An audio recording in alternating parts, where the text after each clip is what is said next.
The concept of persona is not new, but the conditions in which we construct the public self have changed.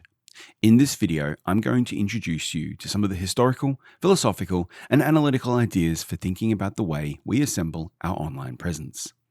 I'm taking from Chapter 1 of Persona Studies and Introduction, which explains how these ideas are useful for understanding the demands put on us by ourselves, our friends, families, institutions, employers, governments, and corporations to construct and manage our personas. The etymology or root of the word persona is the Etruscan and Latin word derived from the Greek prosopon. Prosopon originally meant face or mask in classical Greek theatre, in which actors on a stage wore masks to reveal their character and emotional state to the audience. Sound was an important component of the masked performance, as the term suggests. The persona is literally the sound, sona, of the actors' voices passing through the wooden mask, pers. Persona is therefore the projection of a character or a role through some degree of affectation, like a mask, in a performance with an audience. We all do the same thing on social media or in a job interview. You project your ideal self into the world, not just in your words, but in your clothes, your attitude, and the way you present yourself. The value of persona as an analytical concept is to understand that the self is not fixed, but a constantly updated projection of identity, presented and enacted and performed for the benefit of communicating to and maintaining relations with others. A persona is a performance. The idea of performance currently has a bad reputation. It's seen as not being authentic, but performativity does not mean shallow, superficial, or phony. The work of feminist theorist Judith Butler is an important contribution to the concept of persona because she pointed out that any performative act does something in the world. It is real. Butler's approach understands performativity as something that is constructed and negotiated as opposed to something that is inherited or innate. A similar concept is the lingering notion that the online is somehow not as real as the offline. Many people presume that the online interaction is fundamentally less real, less important, less meaningful, and less impactful, which is not true for everyone. The online and the offline are different, but they are both very real. Just because someone performs an online persona does not mean it is not real, and it does not mean that it doesn't have real consequences. Persona can be real without being actual. A persona can be authentic without being real. Successful micro-celebrities are often described as being authentic, as if there is some underlying realness to their online presence, when what we really mean is that that persona performance resonates with our own personal sense of self. A persona, however, cannot be located in a unique or a discrete single object. Persona is formed by the relations of a series of performances and assembled objects. It's never a single act, object, profile, or account. A persona is curated. We are all deeply enmeshed in competing economies of attention and hierarchies of reputation, which have diminished the barriers between the personal, the professional, the public, the private, and the intimate. It is important to remember that despite the potentially harmful influence of the algorithmic culture of social media, it is the performativity of persona that ensures that we retain a degree of agency over the presentation of the self, if not the way that presentation is used by others.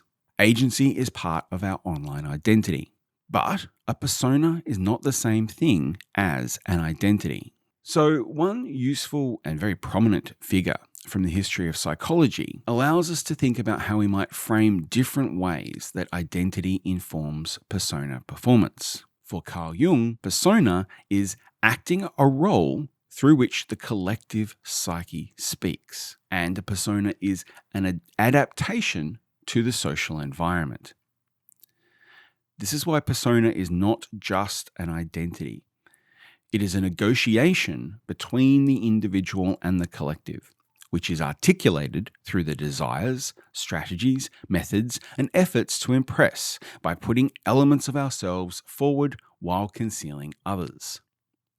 The key point is that the persona is not simply the subject, right, the self or an identity, but is instead an interface, a connection, a medium between the individual and the social. The psychology of identity and the idea of persona as performance is part of what's called the Dramaturgical Model, proposed by notable 20th century sociologist Erving Goffman in his book, The Presentation of the Self in Everyday Life. So I'm going to finish this video with a closer look at Goffman's influence in thinking about persona. Goffman's account uses the analogy of the stage to think about the front stage and backstage elements of human behavior. This can be understood in terms of identity that is either foregrounded or backgrounded by the individual. According to Goffman, when we enter a social situation, the concept of the self is continually reassembled and performed. The concept of the self is a composition of information about the individual held by the collective. A self is informed by the situation and any prior or advanced knowledge of the individuals. Therefore, the self is constructed by the relations between people, the people and location, the knowledge, the people, the location, and so on in a network assemblage. Individual expression, such as speech or dress or ways of doing things, or even things like uniforms, body language, these are all parts of a sign system that conveys streams of information, which, along with our judgments and assumptions about the given social setting, such as who is likely to be present and what their relationship is to us, enables a degree of anticipated and understandable behavior and interpretation of the individual's persona.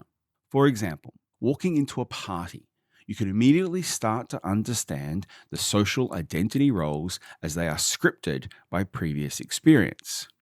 The type of party means that we can judge the entry of other persons based on their relationship to the individual, to the location, previous experience, and so on. The location is important, and this is true for online or offline, because roles are often defined by the physical location itself or the virtual location. For example, your social roles are different in a Facebook chat to what they are in a Zoom classroom.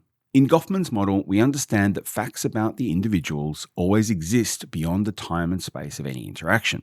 Some facts about the self are deliberately concealed. We might conceal health conditions, beliefs, attitudes, emotions. Some of these conditions, however, can be ascertained indirectly by others without our knowledge, and others can circumvent the individual's efforts at concealment. As Goffman suggests, social signs, even overt or direct ones, do not always correlate with the senses.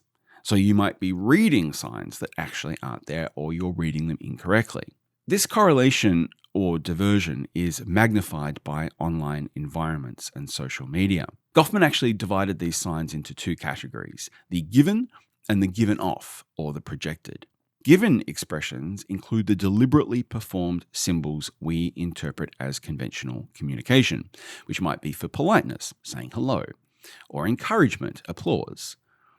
But given expressions can also include misinformation and deception.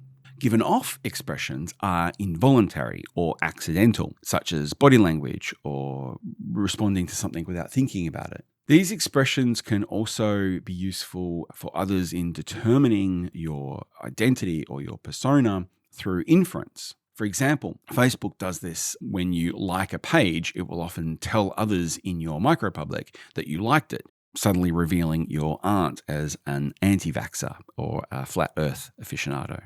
For Goffman, these expressions are performances that are attempting to shape the conduct of others towards the self in order to elicit the desired response, whether it's getting someone to agree with you in a conversation or to like and subscribe to your YouTube video. So that's a small sample of some of the underlying concepts involved in thinking about your online presence and public persona. Thanks for watching, and I'll talk to you in the next video.